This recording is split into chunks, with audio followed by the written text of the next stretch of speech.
Quand on leur parle de la rave, beaucoup de personnes disent qu'elles n'aiment pas ça. Bon, pourquoi pas?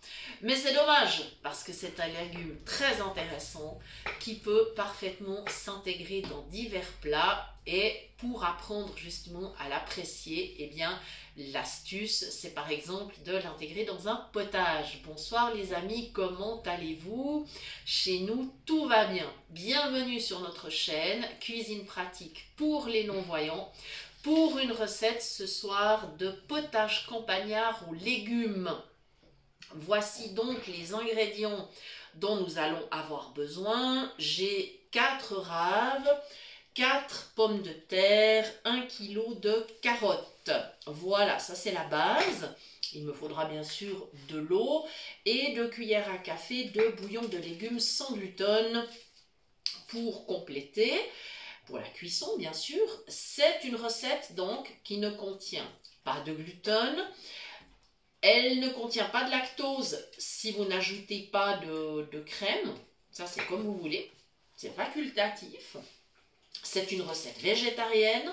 Et donc, elle peut même être végane si, par exemple, vous ne mettez pas de crème ou si vous choisissez une crème d'amande ou crème de soja à la place de la crème traditionnelle. Je vous mets juste en garde par rapport à la crème de soja.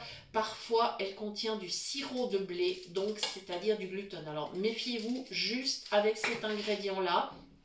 Mais si vous n'avez pas de souci avec le gluten, eh bien, vous pouvez bien sûr vous en servir. Voilà.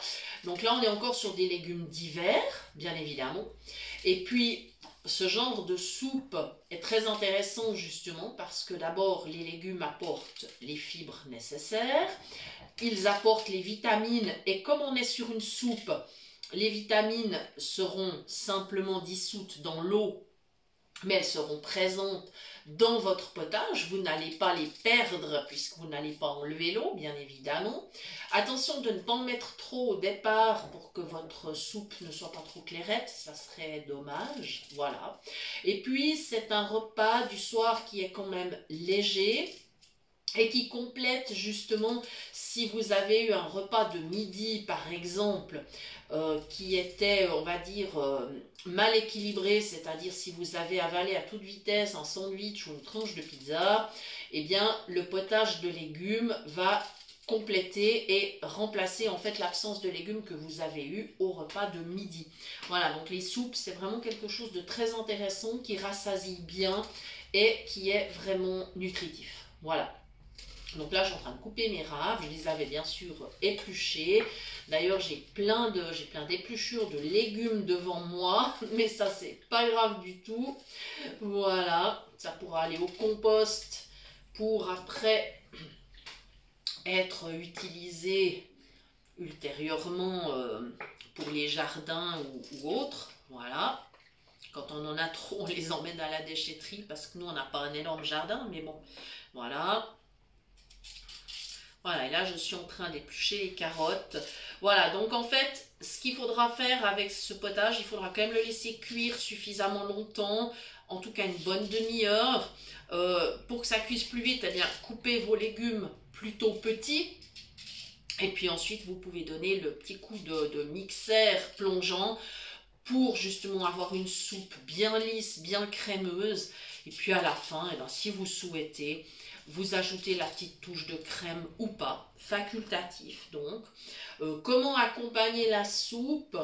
Eh bien avec par exemple, pourquoi pas des œufs durs si vous souhaitez, un morceau de fromage, éventuellement peut-être un morceau de viande. Alors ça dépend si vous voulez faire un repas végétarien ou pas. Hein. Je veux dire, après, vous êtes vraiment, vous êtes libre, il n'y a pas de souci.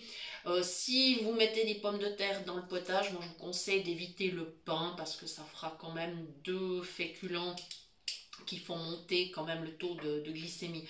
Donc voilà, à moins que vous ayez eu une journée particulièrement active au niveau physique, voilà, je pense que la pomme de terre comme féculent, ça suffira largement. Bien sûr, vous pouvez compléter encore avec des fruits pour votre dessert. Il n'y a vraiment pas de problème.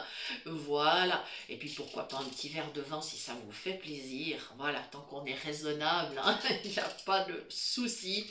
Être bon vivant, c'est aussi un art de vivre. Voilà, je crois que j'ai dit l'essentiel sur cette soupe. Et donc je vous remercie d'avoir suivi cette vidéo, je vous remercie aussi de suivre notre page Facebook, de venir mettre des commentaires, des likes, de poser des questions. Merci aussi pour les commentaires sur la chaîne, directement sous les vidéos. C'est vraiment super gentil. Merci pour vos messages sur notre boîte mail. Voilà, donc merci infiniment. Je vous rappelle bien sûr que pour les mails, vous pouvez nous écrire à l'adresse suivante, cuisinepratique@mail.ch pour toute demande recette, si vous voulez nous envoyer une recette ou si vous souhaitez recevoir les liens des prochaines vidéos. Voilà, nous vous disons à très bientôt pour de nouvelles idées cuisine. Portez-vous bien, prenez bien soin de vous. À bientôt!